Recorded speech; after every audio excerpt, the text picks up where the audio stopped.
Join the revolution on MTV. 14 bold new queens break through the noise. Hi everybody, Toni Morrison here with GLAAD, and I'm here with the cast of RuPaul's Drag Race Season 16. Who will seize the moment? I feel the presence of the Season 16 winner in this room. I think it's me. A mandatory meeting, Dawn, Q, and Hershey Liqueur Jate. Ladies, spicy this morning. But first, my LA queens, a mandatory meeting. Tell me about your drag and what you are bringing into the season for us. Yes, so essentially my drag is very character-based.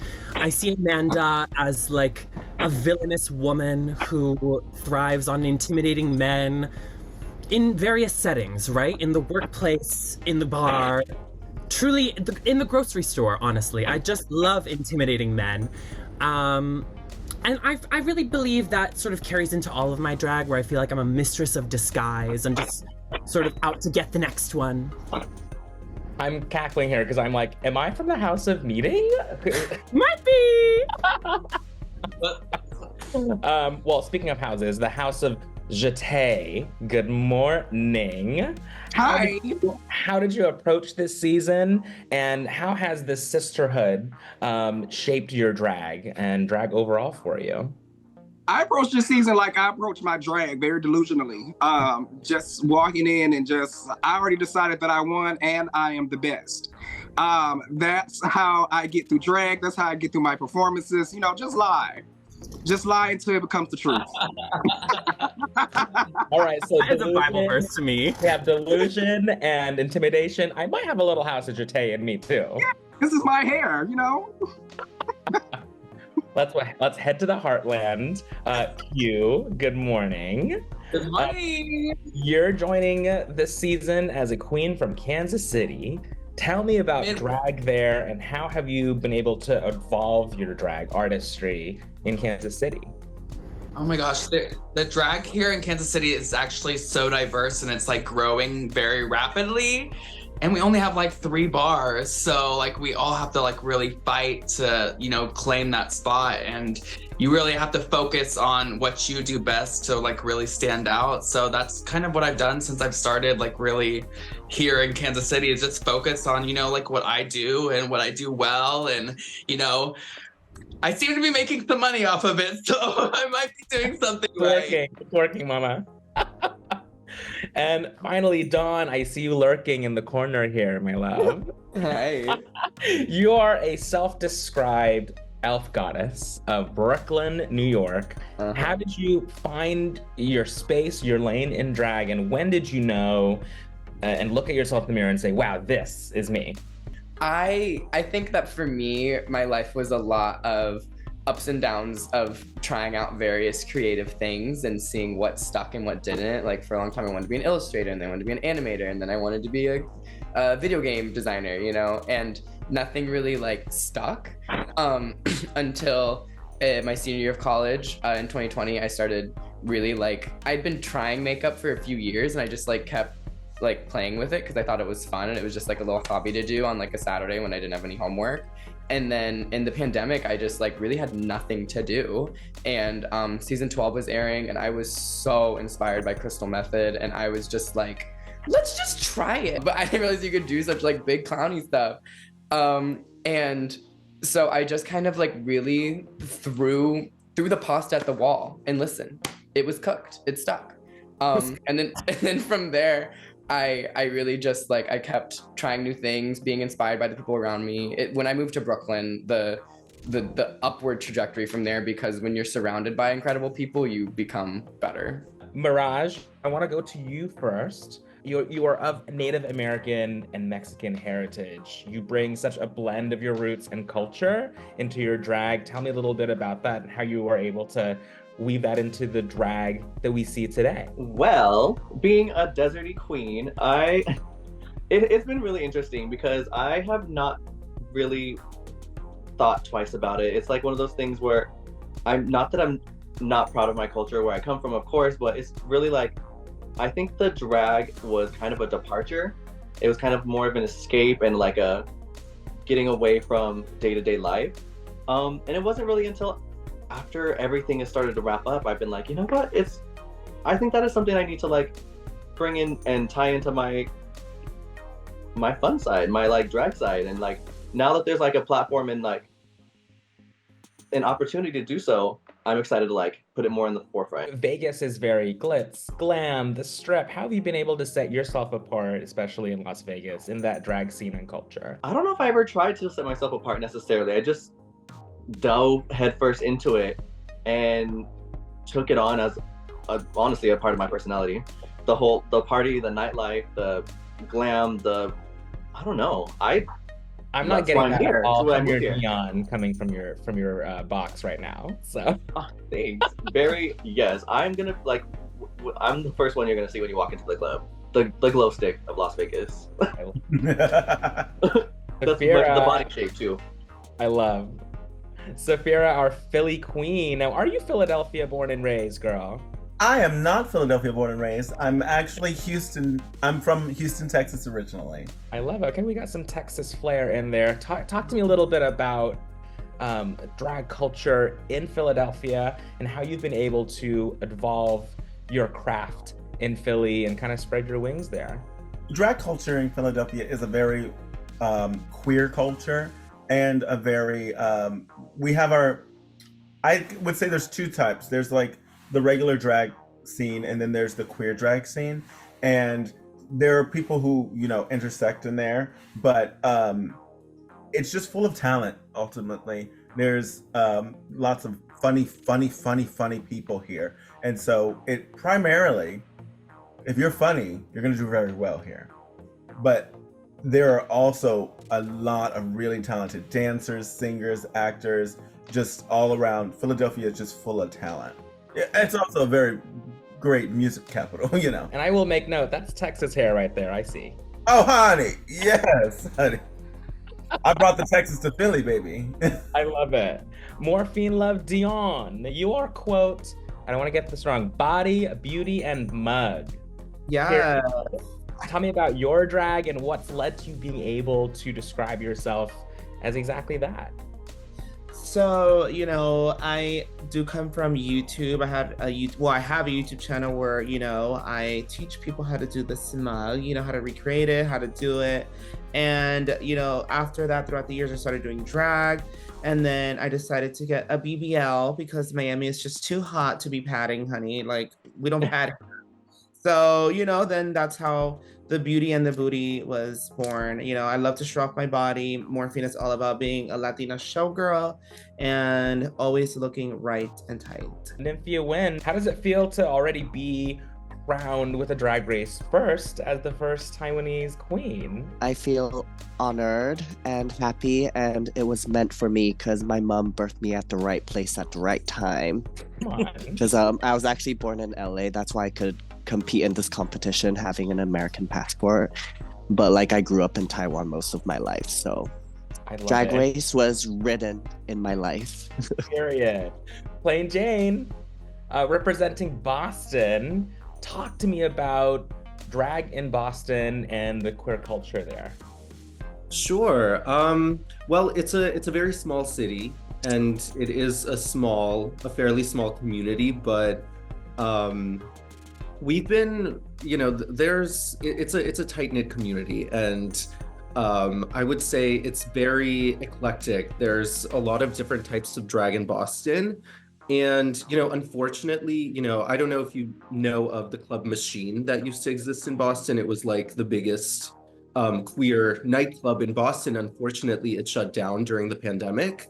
So a lot of us kind of dispersed throughout the city and kind of created our own spaces. I would say it's a city where queer artists have really taken the initiative to create their own spaces, places that were previously, only, I don't know if that's the correct word, relegated to like straight people and, restaurants, bars that were previously just a straight crowd there. We've, paved our own sort of shows there, and we've really brought in queer audiences into new spaces. So yeah, it's a really diverse scene, and I would say for some reason Boston is also a very campy scene. We're all kind of quirky and funny, and we have our own, you know, charm about us. So yeah. That sounds very drag to me. For sure. I love it. Megami, good morning. Good the morning. Barbie of Staten Island. Come on now. I want to learn more about your drag and how you've been able to bridge this divide, if there is one, between geek and glam. Yeah, so like I started out drag as a cosplayer going to like New York Comic Con, Anime NYC, all of these like geeky conventions. So it wasn't like in a bar scene like most queens do. And yeah, I think cosplaying really taught me how to make clothes, it taught me how to make props and like just kind of be really self-sufficient and making these fantastical items and fantastical looks. And yeah, I think if anything, like fantasy is the one word that describes my drag. I want to be able to take people to a different place, become a different character, you know. And yeah, that's what I'm like. It cosplay really lent itself to drag like perfectly because I'm like I think I got it. We've got New York, Texas, Miami in the house. Wait, I'm dying. I just separated Miami from Florida, but we'll No, it actually is. Well, yes, one must do what one must do. Also, we will get into Florida in a minute, but oh my goodness, Geneva Karr, Mhi'ya Iman LePage, Plasma, Tsunami Muse. Oh my goodness, Geneva, to you first. You are like the picante de la season, my love. Talk to me about infusing your heritage, your culture with your drag. Yes, so I am originally from Mexico, so I'm the first Mexican-born queen on the show, and I live in Brownsville, which is a border town. So of course you're gonna see a lot of the flavor, el sabor, the seasoning. If you like spicy, you're definitely gonna get it. And if you don't like spicy, well, you don't. And, as queer people, I think the tendency sometimes is to feel like you have to abandon something within your life, right? Abandon your faith, abandon culture, abandon your heritage, sometimes family. But I love that you have been able to find this space where you are leaning into who you are in your heritage, in your culture. Oh my God, yes. When we came to the US, my mom always said, never forget where you come from. And always stay true to who you are, and just adjust to whatever it is that you're doing. So we added in there the very big Texas touch, to the drag that I like to do. I love it. Plasma, you are a New York queen. I am, but I actually grew up in Texas. Oh, come on now. All right, give us that Texas flavor. I'm shimmying with you. Ooh, yeah, the Texas flavor. I'd give you a yeehaw, but it's still pretty early. You're a yeehaw gay. I love it. But tell me about a little bit of your background and culture and a little bit about your drag. How have you been able to set your drag apart, especially within the New York scene where you are now? But have you been able to make it your own also? Yeah, well, unfortunately, nobody thinks that I've ever done my own concepts because they think that I'm Jinx Monsoon with a facelift. But you know what? That's not true. I'm much younger. No, I grew up in the great state of Texas, and I say the great state of Texas because although it is politically divisive, I still believe that there is lots of goodness in more stereotypically right-leaning areas. And I have wonderful family who raised me to be brave and individual and outspoken, despite the socio-political realm that I grew up in. And then I moved to New York, and I feel like I have had the best of both worlds, right? Because I grew up in a very small community with a really loving family who taught me how to be myself and to value my art and my voice. And then I moved to New York City, where people actually value my art and my voice, out in public. And my drag is very much a love letter to the people who taught me how to embrace who I am. I do a lot of old white lady shit, and I'll tell you why, because old white women raised me. And I grew up watching I Love Lucy and the Red Skelton Show with my grandparents. And I was in and out of the Texas political sphere with my family. So I grew up with these women who were empowered by being glamorous and being outspoken, but also well-spoken. And it inspires me to this day. Those vintage silhouettes, the glamour, the coiffed, like well-maintained quality really, really inspires me. I love that that's all embedded in your drag and your more than just your persona, but really who you are. So I love that. Speaking of well-spoken and boisterous, the House of Muse is in the house here. Tsunami Muse, how did you approach this season? And what are you bringing from the House of Muse this season? I mean, well, definitely lots of personality.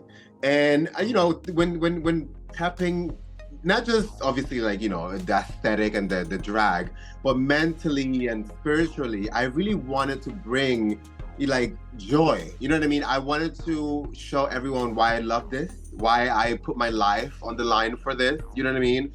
And I think it showed. Not I think, I know it showed. You know what I mean? So that's one of the things that I'm so looking forward to everyone. For everyone to get to experience, because not only it wasn't just me, it was all the girls. Like we had so much fun, and I cannot wait for everyone to tune in and watch. Absolutely. Okay, Mhi'ya and Mon LePage, my love, Florida is my home state too. Represent up in here. I want to hear a little bit about your drag. Why has it been so important as well for you to fight for your craft and existence, especially in a state like Florida right now? But take me through kind of what's inspired your drag over the years and a little bit about your craft. A little bit about my craft. I'm a dancer. I've always been a dancer growing up as a child. And my drag consists of glamour, disco, a little goth. I'm a risk taker, so it doesn't scare me to try different looks or anything like that. Over the years with my drag, it has changed a lot because, you know, back then I was smaller, and so being smaller, I was wearing skimpy little pieces and really wasn't suitable for a drag show. And I've overcome that and tapped into who I really am and learned the essence of drag and just ran with it. And having my drag family and those before me, I was actually able to grasp on everything and just store it in my brain, bring it with me, and apply it to the show. And I've loved this time with you. This is not the last time we're gonna talk to each other this season. So I'm sure. Going back for y'all. Oh, congratulations this season. Thank you so much for being not just a representation in drag, but representation for queer culture and people on TV. That's who you are. You're this season. So thank you for that, and congrats again. Hi, girls.